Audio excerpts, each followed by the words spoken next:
নমস্কার বন্ধুরা, অজানা কথা চ্যানেলটির তরফ থেকে আপনাদের স্বাগত জানাই। এখানে কাল্পনিক ভৌতিক ঘটনার পাশাপাশি কিছু সত্য ঘটনাও শোনানো হয়। আজ যে ঘটনাটি আমি আপনাদেরকে শোনাবো সেই ঘটনাটির লেখিকা রিমি মিত্র রায়। ঘটনাটির নাম শেষ প্ল্যানচেট। এই ঘটনাটি শুনে আপনারা কতটা ভয় পাবেন তা জানি না, কিন্তু ঘটনাটি আপনাদের কিছু মন খারাপ দিয়ে যাবে। প্রায় 15 বছর পর দেশে ফিরছি। আমেরিকার ক্যালিফোর্নিয়ায় এখন আমার সপরিবারে বাস। স্ত্রী ও ছোট একটি কন্যা। কন্যাটির নাম তুয়া। ও এখন আমাদের সব। কাজের চাপে দেশে ফিরতে পারিনি এতদিন, অর্থাৎ জলপাইগুড়ি। আসলে বাবা মা চলে যাওয়ায় সেই টানটা আর এখন নেই, কিন্তু নিজের জায়গা নিজের শহরের প্রতি টান কি আর কমে? যত জলপাইগুড়ির কাছাকাছি আসছিলাম ততই বুকের ভিতরে উথাল পাথাল করা শুরু করে দিয়েছিল। বুকের ভিতরের যন্ত্রটা লাফালাফি টের পাচ্ছিল। আমার বুকের মধ্যে জড়িয়ে থাকা আমার কন্যাও বলে ওঠে, তোমার হাতটা কেন এত জোরে জোরে বিট করছে বাবেন? আমি তুয়াকে আরেকটু জড়িয়ে ধরে বললাম, এটাকে ভালোবাসা বলে শোনা। আসলে আমাদের বন্ধুদের গ্রুপটা এখনও সচল। হোয়াটসঅ্যাপ গ্রুপে তাই বন্ধুদের আড্ডা চলে। সেখানে হঠাৎ করে বলেছিলাম আসব। সুদীপ্ত বলেছিল, একবার বাড়ি থেকে দূরে চলে গেছিস, মাসিমা মেসমশাই থাকলে একটা কথা ছিল, কিন্তু আর তুই ফিরবি না। আমি লিখে দিতে পারি। বেট করছিস? আমি আসব, তোদের জন্যই আসব, দেখে নিস। জেদ চেপে বসলো। তারপরেই আসতে আমাকে হবেই। ভাগ্যিস সুদীপ্ত অমন বলেছিল, নয়তো সত্যি আশা হতো কিনা তা জানি না। সুদীপ্তরা বলতে সুদীপ্ত, প্রলয় আর সাগর। ওরা তিনজন আমার স্কুল জীবনের বন্ধু। আমরা একসাথেই কত কিনা করেছি। অন্যের বাগান থেকে পেয়ারা, কুল, কামরাঙ্গা চুড়ি থেকে ছিপে মাছ ধরা, বিয়েতে নেমন্তন্ন না পেয়ে খেয়ে চলে আসা, এ সমস্ত আরও হাজারো বদমাইশি আমাদের স্টকে। ছেলেবেলাকে একদম চেটে ফুটে এনজয় করেছি আমরা, কোনো আফসোস নেই। মা বাবা তো শাস্তি দিতেনই, এমনকি স্কুলের স্যার পর্যন্ত বাড়িতে এসে নালিশ করে যেতেন। কলেজে উঠে আমাদের হাতে পায়ের দুষ্টুমি একটু কম হয়ে গেলেও কিন্তু শুরু হলো এক অন্য জিনিস। আমরা প্ল্যানচেট করা শুরু করলাম খেলার ছলে। প্রথম সপ্তাহে একদিন, এবং তারপরে সপ্তাহে 2 দিন, তারপর একদিন পর পর হতে লাগলো। নেশার মতো হয়ে গেল আমাদের এই প্ল্যানচেট। একদিন না করলেই মনে হতো ভালো লাগছে না।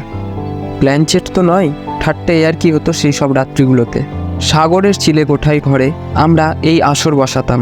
সবাই শুয়ে পড়লে রাত্রে ওই ঘরে যেতাম আমরা। তারপর ঘর অন্ধকার করে মেঝেতে 4 জন মুখোমুখি বসলাম। একটা গোল এঁকে তার চারপাশে এ থেকে জেড পর্যন্ত লিখতাম। ভিতরে 1 থেকে 0। শুধু ঘরে একটাই মোম জ্বালিয়ে রাখতাম আমরা। তারপর ওই গোলটার ঠিক মাঝখানে 4 জনের তর্জনী দিয়ে রাখতাম একখানা গোল মুটকির উপর। এবারে শুরু হতো মনে মনে কোনো মৃত ব্যক্তির সঙ্গে যোগাযোগ করা। আমরা নিজেরাই ঠিক করে নিতাম আজ কাকে ডাকবো। কখনো নিজেদের আত্মীয়কে, যাকে আমরা 4 জনেই চিনি, বা এমন কাউকে যেমন রবীন্দ্রনাথ, বিবেকানন্দ, উত্তম কুমারকেও ডাকতাম আমরা।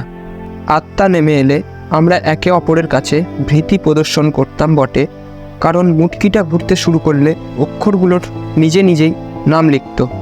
যেমন রবীন্দ্রনাথ হলে প্রথমে আঙুলটাকে নিয়ে যেত আর, তারপর এ, তারপর বি, এভাবে। আসলে আমাদের মধ্যে কেউ না কেউ এই বদমাইশিটাই করত। নিজের মুখে কেউ স্বীকার করতাম না, গম্ভীরভাবে থাকতাম সবাই। ধীরে ধীরে অভ্যাসে পরিণত হলো এটা। বিভিন্ন রকম প্রশ্ন করতাম আমরা, আবার উত্তরও পেতাম। নিজেরাই উত্তর চালাচালি করতাম, কিন্তু কেউ কাউকে জানতে দিতাম না। এমনভাবেই বছর পেরিয়ে গেল। সবাই যে যার জায়গায় সেটেলড হয়ে গেল। সাগর আর প্রলয় জলপাইগুড়ির অদূরে স্কুলে চাকরি পেল স্কুল সার্ভিস কমিশন দিয়ে, আর সুদীপ্ত ওদেরকে পারিবারিক সিমেন্টের ব্যবসায় বাবার হাত ধরল। একমাত্র আমি হোটেল ম্যানেজমেন্ট পড়ে বাইরে চলে এলাম। সত্যি বাবা মা হঠাৎ মারা যাওয়ার পর বাড়ি ফিরতে আর মন চাইতো না। আত্মীয় স্বজনও তেমন নেই। একমাত্র ছেলে হয়, ভাই বোনের টানও ছিল না। তারপর কেটে গেছে অনেকগুলো বছর। সবাই যে যার কাজে ব্যস্ত হয়ে পড়েছিলাম। এবার বন্ধুদের মনে রাখতে হঠাৎই ঠিক করেছিলাম যে আমি আসব। আমাদের বাড়ি শহর থেকে বেশ খানিকটা বাইরে, তাই ফ্ল্যাট কালচার এখানে এখনও কবজা করতে পারেনি। গাছপালা, পুকুর, টিনের চালওয়ালা বাড়ি সমস্তই রয়ে গেছে ঠিক আগের মতোই। আর সেই জন্যই ছোটবেলার বন্ধুত্ব এখনও রয়ে গেছে। কানাইদা বলে একজন লোককে দিয়ে আগে থেকেই বাড়িঘর পরিষ্কার করে রাখা হয়েছিল। আমাদের পূর্ব পরিচিত কানাইদা এতদিন পর বাড়ি ফিরে এসে স্বাভাবিক মনটা কেমন উদাস হয়ে গেল। বাবা মায়ের কথা মনে পড়তে লাগলো আরও বেশি করে। তবে বন্ধুদের জন্যই আসাটা হলো। ওরা না বললে আমার আর বাড়ি আসা হতো না। ফোনে ফোনে আমাদের প্ল্যান হয়ে গেল যে আমাদের পুরনো অভ্যেস প্ল্যানচেট করেই আমার দেশে ফেরা উদযাপন করব। বহু বছর পরে আবার সেই আগের মতো আনন্দ হওয়া শুরু হলো আমাদের মনে। স্ত্রী আর মেয়েকে পাঠিয়ে দিয়েছি ওর মামার বাড়ি ধূপগুড়িতে, তাই আমার বাড়ি একদম ফাঁকা। আমার বাড়িতেই ঠিক হলো দেখা করা হবে সবার সাথে। উত্তরবঙ্গের আবহাওয়া কখন যে কী পরিবর্তন হয়ে যায় কেউ বলতে পারে না। তার উপর জুন জুলাই মাস, ঘোর বর্ষা। সেদিন সকাল থেকেই মেঘলা আকাশ, দুপুর থেকেই তীব্র ঘন কালো মেঘে ঢেকে গেল চারপাশ, আর বিকেল থেকে ঝমঝমিয়ে শুরু হলো বৃষ্টি। এমন মেঘ ভাঙা বৃষ্টি সেদিন কেন হতে হলো তা জানা ছিল না আমাদের। তবে আমাদের প্ল্যানচেটকে আরও জোরদার সফল করার জন্যই হয়তো প্রকৃতি এই আয়োজন করেছিল।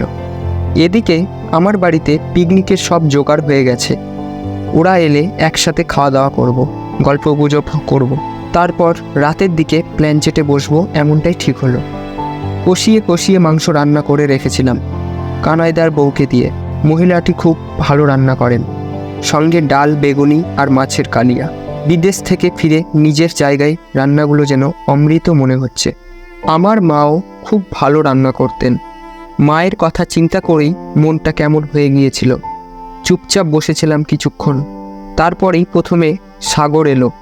সে পুরো ভিজে গিয়েছিল। তার একটু পরে এলো প্রলয়। সুদীপ্ত ফোনে বলল, তোরা শুরু করে দে, আমি জয়েন করে নিচ্ছি কিছুক্ষণের মধ্যে। কত পুরনো কথা আর হাসাহাসিতে বেড়ে চলল রাত। চিলেকোঠার ঘরটাতে আমি সব বন্দোবস্ত করে রেখেছিলাম। মোমবাতি জ্বালানো, চক দিয়ে মেঝেতে লিখা, ধূপকাঠি জ্বালিয়ে ইত্যাদি সব কাজ আমি আগে থেকেই করে রেখেছিলাম। এদিকে টিনের চালে যেভাবে শব্দ হচ্ছে তা রীতিমতো ভয়ের। আমরা আবার হাসাহাসি শুরু করে দিলাম এই নিয়ে যে আজকে আসল আত্মা এনেই ছাড়ব। বিষয়টাকে সিরিয়াসলি নিতে হবে। বয়স তো আর কম হলো না, প্রত্যেকে এখন প্রায় 35-এর কোটায়।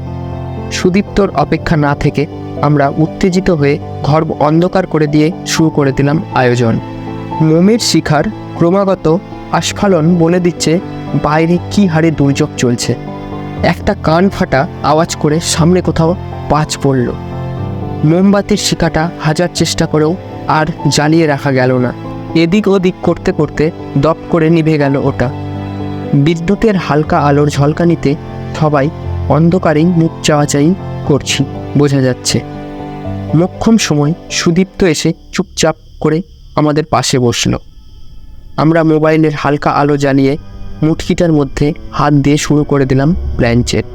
নির্দিষ্ট কোনো মানুষের কথা আমরা ভাবলাম না, কারণ আমাদের চারজনেরই পরিচিত কোনো মৃত মানুষের কথা আমরা মনে করতে পারলাম না। ফলে ঠিক হলো মনে মনে আমরা বিভিন্ন মানুষের কথা ভাবতে শুরু করব, যারা ইহলোকের মায়া ত্যাগ করে চলে গেছে। আমরা নিজেরা ফিসফিস করে কথা বলে মনোনিবেশ করলাম প্ল্যানচেটে। শুধু টিনের চালে বৃষ্টির শব্দ ছাড়া আর কোনো শব্দ নেই। ভিতরটা একটা গুমোট ভাব নিয়েছে। এমন অন্ধকার পরিবেশ বহু বছর দেখিনি, তাই অদ্ভুত একটা অনুভূতি হচ্ছিল, ঠিক বলে বোঝাতে পারবো না। মনে মনে 1 থেকে 100 গোনার পর হঠাৎ মুটকিটা ঘুরতে শুরু করলো। এত তাড়াতাড়ি কখনো মুটকি ঘোরা শুরু হয়নি। চারজনের মধ্যে কেউ একজন এবার বেশি উত্তেজিত হয়ে মুটকিটা ঘোরানো শুরু করেছে, সেটা বুঝতে পারলাম আমি। হাসি পেল, কিছু বললাম না। আমি খাতা পেন নিয়ে বসেছি, লিখতে শুরু করেছি।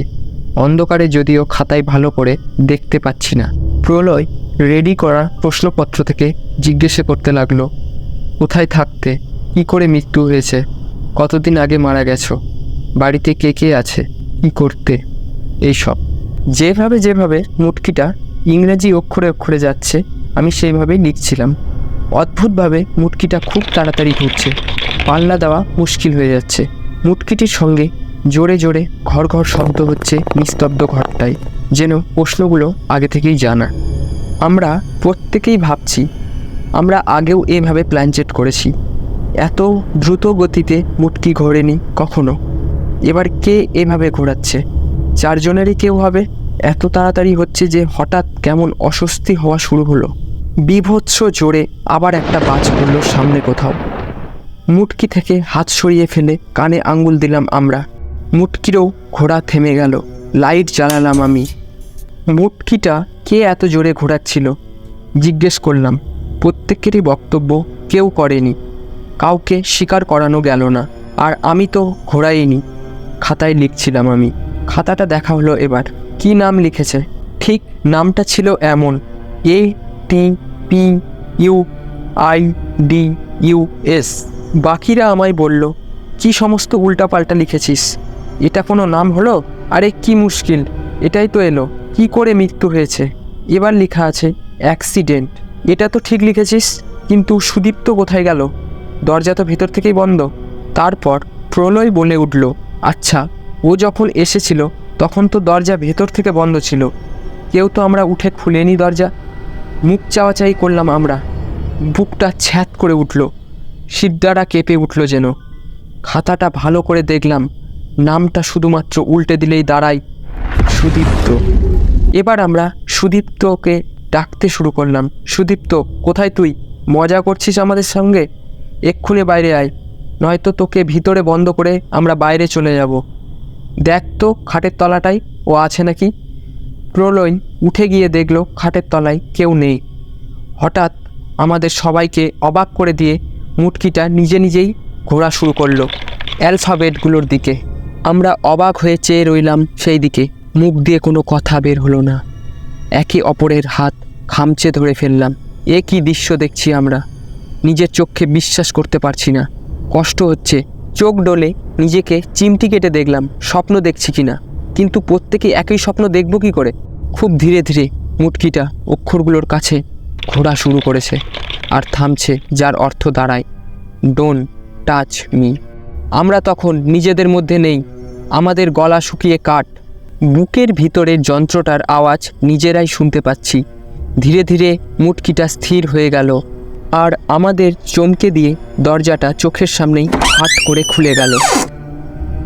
বৃষ্টি থেমেছে অনেকটা। ধীরে ধীরে নিঃশব্দে গেটের কাছে গিয়ে দেখি সুদীপ্তর মারুতি গাড়িটা আমাদের বাড়ির গেটের সামনে দাঁড় করানো। গাড়ির দরজা খোলা আর তার নিচেই জমা জলের মধ্যে উপুর হয়ে পড়ে রয়েছে বজ্রপাতে মৃত আমাদের ছোটবেলার বন্ধু সুদীপ্ত। সুদীপ্তর মৃতদেহ এভাবেই পড়ে থাকতে দেখে আমরা স্থির হয়ে গেলাম কিছুক্ষণ। বৃষ্টির ধারা থেমে গিয়েছিল, কিন্তু আমাদের তিনজনের চোখ থেকে তখন বিরামহীন অশ্রুধারা গড়িয়ে পড়তে শুরু করে দিয়েছে, যা থামানো গেল না কোনোভাবেই। মৃত্যুর পরে ওর তড়িতাহত শরীরটি যেন আমরা না ছুঁই, তার জন্য বন্ধুদের সতর্ক করে দিয়ে গেল ও, যেখানেই থাকিস ভালো থাকিস বন্ধু, একদিন না একদিন নিশ্চয়ই তোর সঙ্গে দেখা হবে। আজ যে গল্পগুলো রয়ে গেল বাকি, সেগুলো না হয় তখনই হবে। ভালোবাসা তৈরি হয় ভালো লাগা থেকে, স্বপ্ন তৈরি হয় কল্পনা থেকে, অনুভব তৈরি হয় অনুভূতি থেকে, আর বন্ধুত্ব তৈরি হয় মনের গভীর থেকে। তো বন্ধুরা, গল্পটি কেমন লাগলো তা অবশ্যই কমেন্টের মাধ্যমে আমাদের জানাবেন। সবশেষে আপনাদের কাছে একটাই চাওয়া, গল্পগুলি ভালো লাগলে লাইক করুন, কমেন্ট করুন ও বন্ধুদের সাথে শেয়ার করুন। আর আমাদের এগিয়ে নিয়ে যেতে চ্যানেলটিকে সাবস্ক্রাইব করুন। আর একটি কথা, আপনাদের কাছে কোনো ঘটনা যদি থাকে আমাদের শেয়ার করতে পারেন। আমাদের ডিসক্রিপশন বক্সে হোয়াটসঅ্যাপের নাম্বার দেওয়া আছে, সেই নাম্বারে ঘটনা লিখে পাঠাতে পারেন।